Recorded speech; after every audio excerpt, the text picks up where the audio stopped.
Hey everyone, welcome to ProPCS. I hope you all are doing good, staying safe and preparing well for your upcoming examinations as well. तो एक बार फिर आप सभी का स्वागत है ProPCS के इस नए वीडियो में।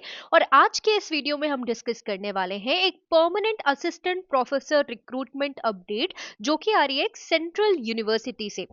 तो सबसे पहले मैं आपको बता देना चाहूंगी कि यदि आपके पास आप एक पीएचडी होल्डर है या आपने नेशनल एलिजिबिलिटी टेस्ट या स्टेट एलिजिबिलिटी टेस्ट आपने क्लियर कर रखा है तो ये वीडियो आपके लिए है, अन्यथा ये वीडियो आपके लिए अति महत्वपूर्ण नहीं है। ओके, तो ऐसे सभी एस्पिरेंट्स जो असिस्टेंट प्रोफेसर एग्जामिनेशन के लिए अपियर होते हैं या अब उनके पास एलिजिबिलिटी है, या तो आपकी पीएचडी कंप्लीट हो गई या आपने नेट या सेट का एग्जामिनेशन क्लियर कर लिया है, तो ये वीडियो आपके लिए बहुत महत्वपूर्ण साबित होगा। इसमें जो हम वैकेंसी देखने जा रहे हैं ये एक परमानेंट पोस्ट की वैकेंसी है, that too under a central university. Okay, तो ये जो पद है ये सेंट्रल यूनिवर्सिटी ऑफ राजस्थान ने रिलीज किया था कुछ समय पहले। Okay, but sufficient number of applicants नहीं होने की वजह से जितने रिक्वायर्ड एप्लीकेंट से इन सम पोस्ट सॉरी कुछ सब्जेक्ट्स में जो रिक्वायर्ड नंबर ऑफ एप्लीकेंट्स थे वो नहीं होने की वजह से जो डेट अब एक्सटेंड की जा रही है। ओके, तो इसमें सभी विषयों के जो अभ्यर्थी हैं उनका बेनिफिट होगा।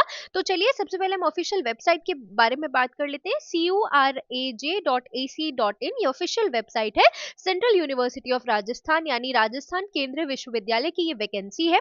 ओके, एक सेंट्रल यूनिवर्सिटी की जॉब है तो अपने आप में एक बहुत बहुत बहुत अच्छी अपॉर्चुनिटी हो सकती है। यदि आप एक्सपीरियंस होल्डर हैं तो यहाँ प्रोफेसर एसोसिएट प्रोफेसर की भी ओपनिंग्स हैं। ओके, तो बहुत सारे विषयों में वैकेंसीज है। नंबर ऑफ वैकेंसीज हालांकि बहुत ज्यादा नहीं है, लेकिन इतनी रेप्यूटेड इंस्टीट्यूशंस में अगर एक पोस्ट भी है तो आप उसके लिए मेहनत कर सकते हैं, वो भी जहाँ पे कोई एग्जाम नहीं होगा, डायरेक्ट इंटरव्यू के लिए आपका चयन होगा। ओके, तो सबसे पहले ऑफिशियल वेबसाइट पर हमने डिस्कशन कर लिया है। अब आप कैसे उस नोटिफिकेशन तक पहुंचेंगे इसकी बात कर लेते हैं। तो ऑफिशियल वेबसाइट में जैसे आप स्क्रॉल डाउन करेंगे तो यहाँ पर आपको रिक्रूटमेंट सेक्शन दिख रहा होगा। जैसे आप इस रिक्रूटमेंट सेक्शन पे क्लिक करेंगे it will redirect you to this window जहाँ पर आपको रिक्रूटमेंट्स दिख रहे होंगे, राइट। सो आप इसमें जो फर्स्ट पोजीशन पे आप देख पा रहे होंगे नोटिफिकेशन नंबर 3268। ओके, ये 1 जनवरी को रिलीज किया गया था और जैसे ही इस लिंक पर आप क्लिक करेंगे it will redirect you to this page. Okay, तो सेंट्रल यूनिवर्सिटी ऑफ राजस्थान की तरफ से नोटिफिकेशन आया कि जो लास्ट डेट है वो एक्सटेंड कर दी गई है, लेकिन किसके लिए? ठीक है, तो प्रोफेसर, एसोसिएट प्रोफेसर और असिस्टेंट प्रोफेसर की जो वैकेंसीज थी वो रिलीज की गई थी। यहाँ पर देख लीजिए एडवर्टीजमेंट नंबर बहुत ज्यादा इंपॉर्टेंट है, कौन कौन से एडवर्टीजमेंट नंबर के लिए।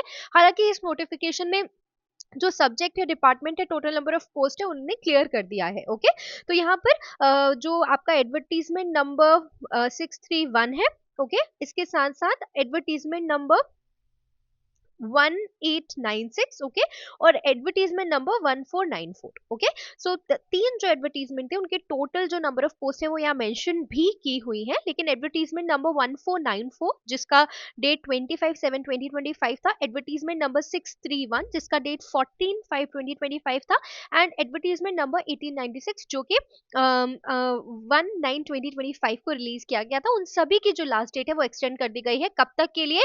February 15, 2026, यानी आप 15 फरवरी तक आवेदन यहाँ पर कर सकते हैं। ओके, ऑलराइट, तो देखिए सबसे पहले अगर आप डिपार्टमेंट्स के बारे में बात कर लेते हैं, ये हम देख लेते हैं, ये अति महत्वपूर्ण है। Architecture, biomedical engineering, culture and media studies, economics, electronics and communication engineering, English, linguistics, physics, social work and statistics. Okay, तो इन सभी डिपार्टमेंट्स में पोजीशंस है for professor, for associate professor and assistant professor. Categories जो है वो भी यहाँ पर निर्धारित की गई है, वो भी आप यहाँ पर देख सकते हैं। तो यदि आपकी कैटेगरी में पोस्ट है तो आप प्लीज इसे अप्लाई कर सकते हैं। यहाँ पे देखा है, एक देख लीजिए, एक और महत्वपूर्ण निर्देश इन्होंने स्पष्ट किया है कि यदि 15 फरवरी तक किसी भी पद के लिए पर्याप्त संख्या में आवेदन प्राप्त नहीं होते, ये बहुत बहुत बहुत बहुत इंपॉर्टेंट बात है, पर्याप्त संख्या में अगर आवेदन प्राप्त नहीं होते हैं तो इस पर साक्षात्कार के लिए कार्यवाही की जाएगी। अन्य पदों के लिए प्राप्त आवेदनों पर अगले चरण के लिए विचार किया जाएगा, जिसकी सूचना यथा समय दी जाएगी। ठीक है, अब देखिए, अगर किसी पर्टिकुलर पोजीशन के लिए जो सफिशिएंट नंबर ऑफ एप्लीकेंट्स है वो नहीं मिले, ठीक है, ऑलराइट, तो उस पर कुछ कार्यवाही की जाएगी ऐसा लिखा हुआ है। एंड वो जो भी होगा वो आपको पता चल जाएगा नोटिफिकेशन के द्वारा। इसके अलावा आपको फॉर्म कैसे फिल करना है वो बातें हम ध्यान से यहाँ समझ लेते हैं। तो आपकी एलिजिबिलिटी, इसके अलावा एमोल्यूमेंट्स, एज ऑफ आपका सुपरनेशन एंड अदर सर्विस कंडीशंस जो है वो वेबसाइट में दी हुई है, बट कहाँ पे दी हुई है, स्पेसिफिक नोटिफिकेशंस पर जाके। तो ये जो नोटिफिकेशंस है ना, ये आपको हमारी टेलीग्राम ग्रुप के माध्यम से भी मिल सकते हैं। आप हमारे टेलीग्राम ग्रुप के माध्यम से भी नोटिफिकेशंस को डाउनलोड कर सकते हैं, या तो आप ऑफिशियल वेबसाइट यहाँ पर दी हुई है, आप एडवर्टीजमेंट नंबर देखकर सर्च करेंगे तो आपको मिल जाएगा। और वहां पे पूरी जो जानकारी है, एमोल्यूमेंट्स क्या रहेंगे, न्यूनतम पात्रता, तो न्यूनतम पात्रता जो है वो इस बात का प्लीज ध्यान रखिए कि न्यूनतम पात्रता तो या तो आपके पास पीएचडी होना चाहिए, या तो आपके पास नेट या सेट का एग्जाम आपने क्लियर किया हुआ होना चाहिए। ओके, प्रोफेसर जो पद है उसके लिए एक्सपीरियंस भी मांगा है यहाँ पर, ठीक है। ऑलराइट, तो कोई भी अगर अमेंडमेंट होगा तो वो बता दिया जाएगा। आप एप्लीकेशन भी जो है वो सीयू पोर्टल के माध्यम से, CURAJ.ac.in पोर्टल के माध्यम से कर पाएंगे। जाना आपको सिर्फ रिक्रूटमेंट सेक्शन में है, ठीक है। यहाँ पे हर एक देखिए, ये जो नोटिफिकेशन था उसका एडवर्टीजमेंट भी है, यहाँ पे अप्लाई का भी लिंक आपको डायरेक्टली आ रहा है। हर एक जो एप्लीकेशन है, अप्लाई लिंक एक्टिव कर दी गई है, ठीक है। जो नोटिफिकेशन है उसके बाद जिन डेट्स के लिए जिन नोटिफिकेशंस के लिए एक्सटेंड किया गया उनमें अप्लाई का आपको लिंक जो है वो दिख रहा होगा, ठीक है। इस बात का हमको ध्यान रखना है। ओके, ऑलराइट, और ये रेगुलर बेसिस पर पोस्ट है, ठीक है। तो आई होप ये चीजें हमको यहाँ से क्लियर हो गई हूँ। आप हर एक एडवर्टीजमेंट को यहाँ से डिटेल में भी देख सकते हैं। जो भी एडवर्टीजमेंट नंबर मैंने मेंशन किया है ना, उन सारी एडवर्टीजमेंट्स को आप डिटेल में भी ध्यान से देख सकते हैं। इन सब की जो डेट्स हैं वो क्या कर दी गई है, एक्सटेंड कर दी गई है। इस बात का प्लीज प्लीज आप ध्यान रखें।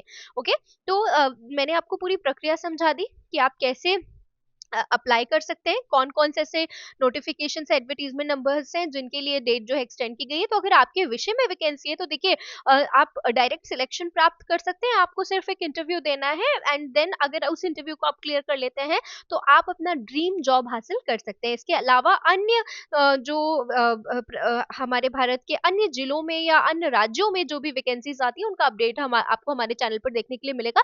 इसके अलावा एमपीपीएससी ने भी असिस्टेंट प्रोफेसर परीक्षा का जो रिक्रूटमेंट एडवर्टीजमेंट है वो रिलीज कर दिया है।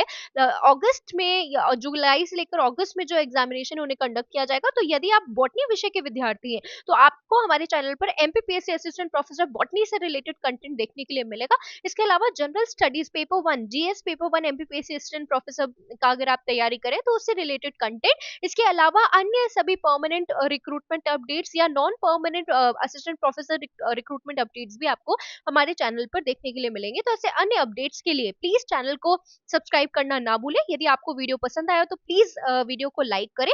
आपके जो भी कंफ्यूजन है, आपको किसी भी प्रकार का यदि कोई प्रश्न है तो वो आप कमेंट्स के माध्यम से हमसे पूछ सकते हैं। मिलते हैं अगले वीडियो में, तब तक के लिए अपना ध्यान रखिए और तैयारी करते रहिए। नमस्कार।